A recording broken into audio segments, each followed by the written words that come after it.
شیخ البانی رحمہ اللہ کا ایک واقعہ بیان کروں. شیخ رحمہ اللہ دوران گفتگو بیان کرنے لگے، مخطوطات کی تحقیق کرتے تھے.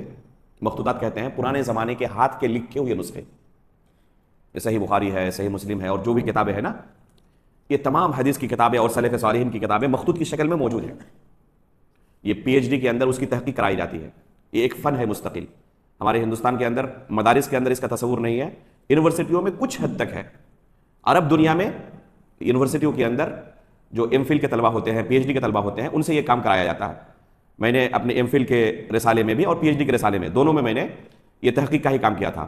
صحیح بخاری کی ایک شرح ارشاد الساری ایم فل کے رسالے میں تھیسس میں نے اس کی تحقیق کی تھی، اور فتح الباری جو صحیح بخاری کی ایک شرح ہے بہت مشہور حافظ ابن حجر کی، اس کو پی ایچ ڈی کے اس میں. پھر میں نے اس پر اردو میں ایک کتاب لکھی تاکہ اردو دنیا کے طلبہ اسے جانے کہ یہ چیز ہوتی کیا ہے.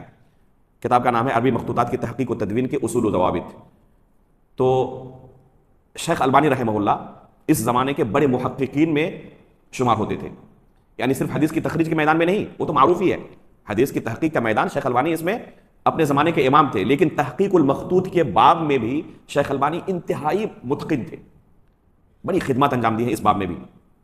تو طلبہ کے سامنے بیان کرتے ہوئے اپنا ایک واقعہ انہوں نے بیان کیا کہ بسا اوقات ایسا ہوتا ہے کہ کوئی لفظ پڑھنا دشوار ہو جاتا ہے کہ یہ لفظ ہے کیا. کافی کوشش کے باوجود، کئی دن تک پڑھنے کی کوشش کے باوجود بالکل سمجھ میں نہیں آتا اسے کیا پڑھا جائے.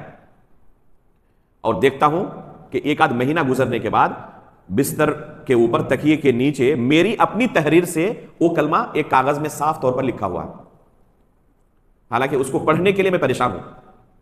اور پھر شیخ رونے لگے. یہ کرامات میں سے ہے. ہم شیخ البانی کے بارے میں یہ توقع نہیں رکھ سکتے کہ وہ جھوٹ اپنے بارے میں کہیں گے اس طرح کا. تو اس طرح کے علماء جن کے ایمان میں کوئی بندہ شک نہیں کر سکتا، اور کوئی ایسی چیز بیان کرے جو شریعت کے اصول و ضوابط، جو ابھی 4 اصول و ضوابط بیان کیے گئے نا، اس پر بالکل کھرا اترتا ہے. تو اس طرح کی چیزوں کی ہم تصدیق کرتے ہیں. یہ ممکن ہے، یہ ناممکن چیز نہیں ہے. اگر کسی کے ساتھ ظاہر ہو اس کی تصدیق کی جائے گی، اس کا انکار نہیں کیا جائے گا.